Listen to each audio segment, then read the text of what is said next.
Xin chào các bạn. Hôm nay thì mình sẽ bước vào bài học đầu tiên của bộ môn điêu khắc sợi chân mày Headstroke.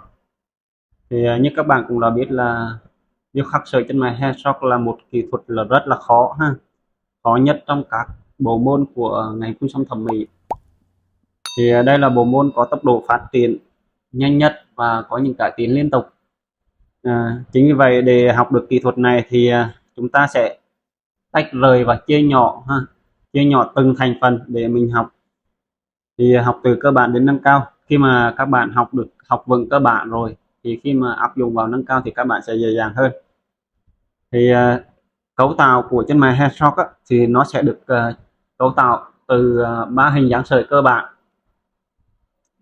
Hình dáng sợi đầu tiên là hình dáng sợi chữ Y, hình dáng sợi chữ Y, hình dáng sợi chữ C và hình dáng sợi chữ S.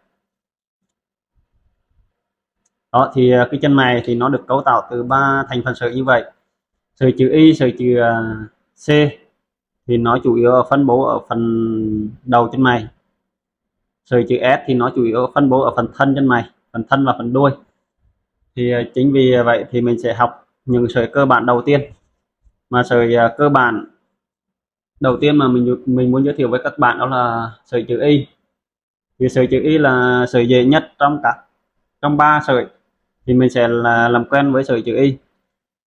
Về mục đích của bài học này là giúp các bạn hiểu rõ về cấu trúc sợi cũng như là luyện tập để làm chủ lực tay, từ đó kiểm soát lực tốt hơn. Về cấu trúc sợi hình chữ Y thì mình sẽ chia như sau.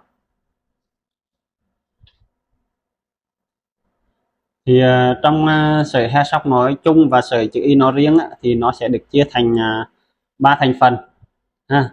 Thì cái phần này, phần giới hạn từ phần khung trên tới phần khung dưới chân mày, mình tạm gọi là phần thân sợi. Thì đặc tính của phần thân sợi này là sợi có tiết diện to nhất và màu mực nó đậm nhất ha.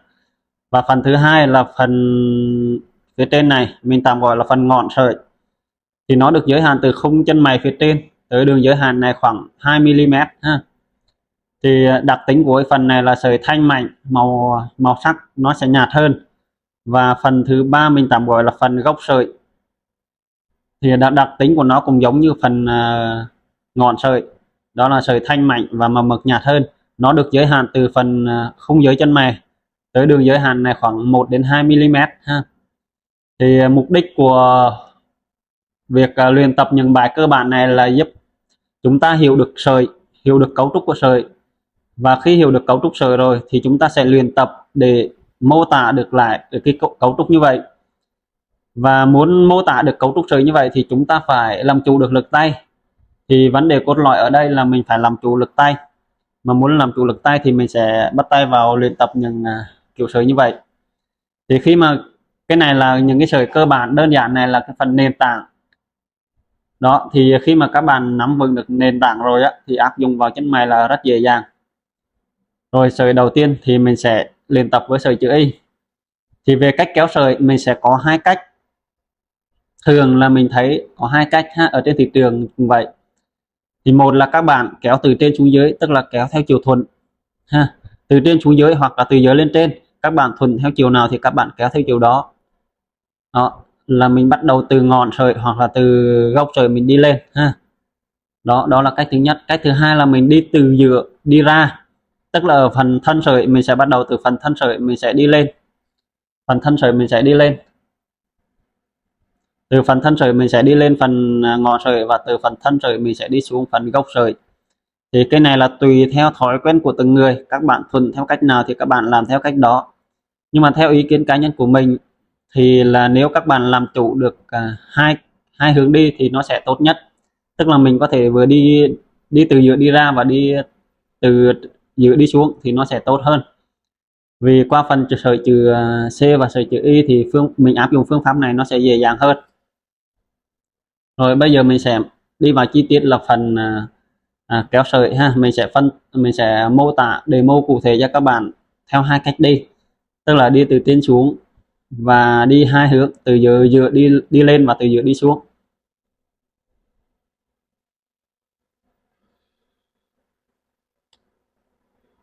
Đó, bây giờ mình sẽ đi theo cách là kéo một chiều thì mình thuận từ trên xuống dưới thì mình sẽ kéo từ trên xuống dưới ha. Thì các bạn để ý là cái phần thân là phần nằm trong giới hạn hai khung này thì là phần đậm nhất, và phần ngọn sợi và phần gốc sợi thì nó sẽ nhạt và thanh mạnh nhất. Chính vì vậy mình sẽ lấy đà ha. Bắt đầu từ trên này mình sẽ lấy đà trong cái phần giới hạn này.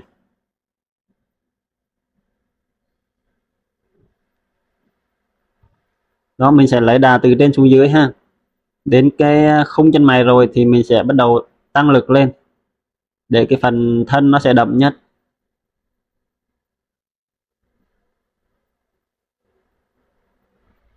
Đó. Rồi bắt đầu đến kết thúc phần thân thì qua phần gốc sợi mình sẽ bắt đầu giảm nhẹ lực và mình bắt đầu vuốt lên ha. Đó thì cái phần sợi nó sẽ đúng cái cấu trúc của sợi ha. Tức là phần thân này nó sẽ đậm và hai phần ngọn này nó sẽ nhạt và nó sẽ thanh mạnh nhất. Rồi tiếp theo này.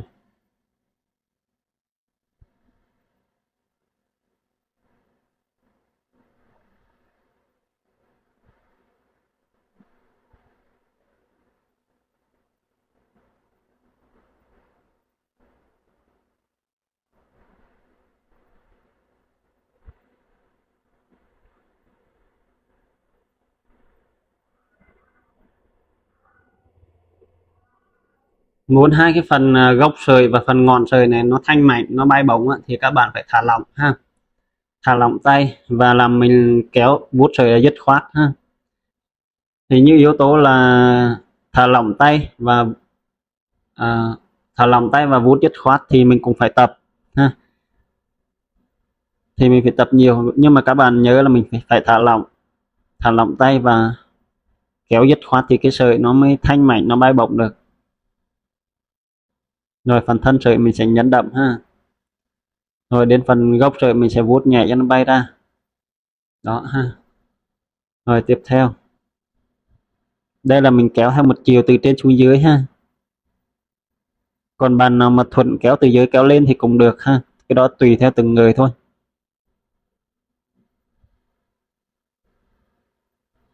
Thì việc luyện tập như vậy để giúp bạn làm chủ lực tay ha, làm chủ lực tay. Từ đó thì mình sẽ kiểm soát được độ đậm nhạt của sợi nó sẽ đẹp hơn.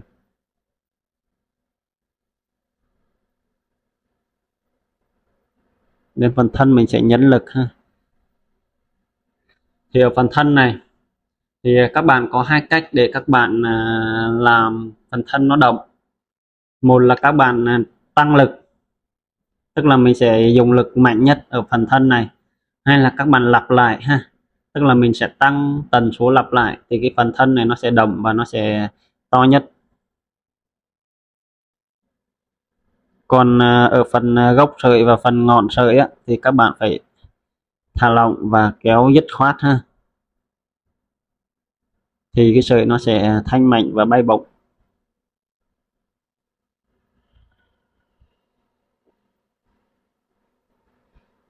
Bạn nào chưa có cái tài liệu hình chữ Y này thì các bạn cứ để lại bình luận ở phía dưới, mình sẽ gửi cho các bạn nhé. Đây là bộ tài liệu chất lượng cao. Đây là nó nằm trong bộ tài liệu của mình ha, bộ tài liệu giáo trình của mình. Nếu bạn nào không phải học viên của mình mà muốn có cái file hình chữ Y này để luyện tập thì các bạn cứ để lại bình luận ở phía dưới, mình sẽ gửi cho các bạn nhé.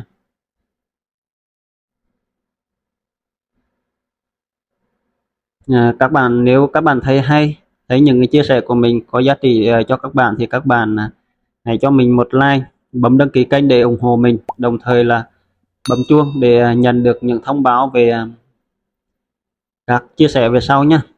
Đây là kênh mình chia sẻ về phun xăm thẩm mỹ hoàn toàn miễn phí nhé, từ cơ bản đến nâng cao. Và mở đầu của kênh là mình chia sẻ về kỹ thuật headshot, đây là kỹ thuật mới nhất và hot nhất hiện nay. Thì ở trên kênh này thì sẽ có toàn bộ ha, từ phun mày, phun môi, phun mí hết, có hết, sẽ có những cái lý thuyết nữa. Nhưng mà mình sẽ bắt đầu bằng kỹ thuật này. Và đây là cái bài học đầu tiên của kỹ thuật này. Thì có thể những người đang làm nghề thì đã làm nghề rồi thì những cái bước này có thể là các bạn không quan tâm, nhưng mà những bạn mà đang yếu kỹ thuật headshot và những bạn chuẩn bị bước vào nghề, đang học nghề thì đây là những cái nền tảng cơ bản. Thì khi mà các bạn làm chủ được cái nền tảng này rồi á thì qua phần sau thì nó sẽ dễ dàng hơn. Khi mà mình ráp vào chân mày nó có công thức hết rồi các bạn. Mà khi mà có công thức rồi á thì các bạn chỉ việc là áp dụng thôi. Công thức ở trong này, trong trong kênh này mình sẽ chia sẻ hết nhé, nhưng mà ở phần sau, tại vì mình muốn đi từ cơ bản đến nâng cao. Thì các bạn cứ theo dõi kênh thì các bạn sẽ nhận được những giá trị mà mình muốn trao tặng cho các bạn. Nói như vậy là mình đang đi từ trên xuống dưới, tức là mình đang đi một hướng ha, mình kéo, mình vuốt sợi một hướng. Thì các bạn phải thể hiện được cấu trúc của sợi ha. Khi mình nhìn vào cái sợi này thì các bạn sẽ thấy ha, nó sẽ hai phần này này, hai phần ngọn sợi và gốc sợi này nó sẽ bay bổng và nó sẽ mảnh nhỏ, còn phần thân sợi này nó sẽ đậm hơn. Rồi bây giờ mình sẽ hướng dẫn các bạn là kéo vuốt sợi hai hướng, tức là từ phần thân mình đi lên và phần thân mình đi xuống. Đây là vuốt sợi theo hai hướng ha. Thì nếu mà các bạn luyện tập được cách này thì sẽ tốt hơn nhé. Ở phần thân mình sẽ nhấn mạnh ha, đến phần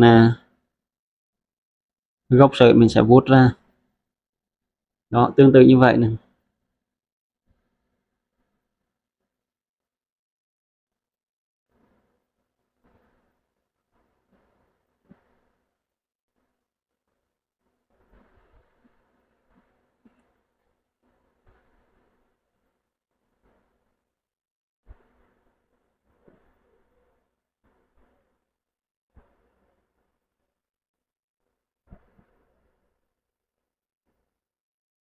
Đó, dù làm theo cách nào thì các bạn vẫn phải thể hiện được cấu trúc của sợi ha. Mình xin nhắc lại là những cái bài tập này để giúp bạn hiểu được cấu trúc của sợi, đồng thời là luyện tập để làm chủ được lực tay nhá. Làm chủ được lực tay bằng viết chì này ở trên giấy á, thì là khi qua phun máy trên da giả và trên người thật thì các bạn sẽ dễ dàng hơn. Còn nếu các bạn bỏ qua những cái bước này thì cũng được thôi, nhưng mà qua phần sau thì các bạn sẽ khó khăn hơn. Và khó khăn thì nó sẽ làm ảnh hưởng đến quá trình chinh phục kỹ thuật này của các bạn. Đây là kỹ thuật khó nhất. Thì muốn làm được, chinh phục được thì các bạn phải làm chủ được những cái nền tảng cơ bản như vậy.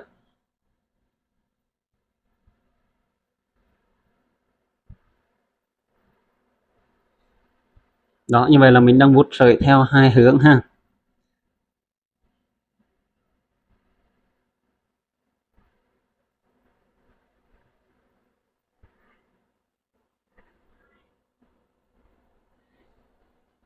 Đó, dù làm theo cách nào thì các bạn vẫn phải thể hiện được cấu trúc của sợi ha.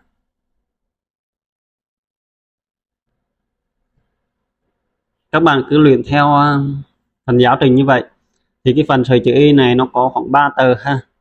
Thì các bạn luyện tập vững ở cái phần này để qua phần sau mình sẽ dễ dàng hơn.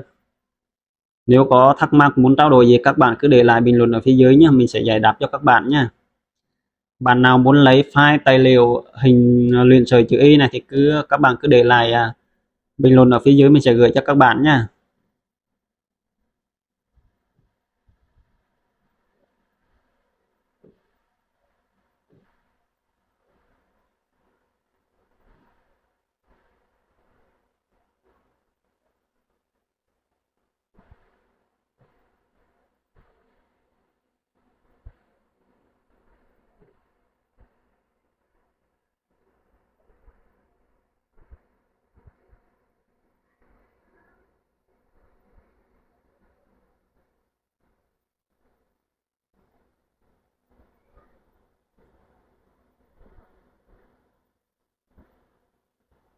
Đó, sợi chữ Y là sợi dễ nhất, chính vì vậy là các bạn phải kiên trì và làm đẹp được sợi chữ Y này ha.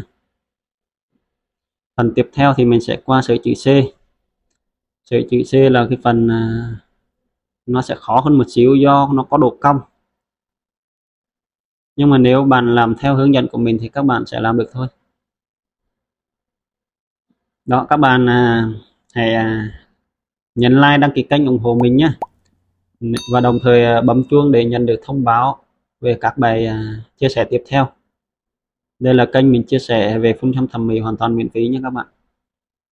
Nếu bạn nào không có điều kiện, hoặc là các bạn ở xa, hoặc là các bạn muốn học online thì có thể là tham khảo đăng ký kênh của mình nhé.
Đó, như vậy là mình đã demo cho các bạn một đoạn về cách vuốt sợi hình chữ Y.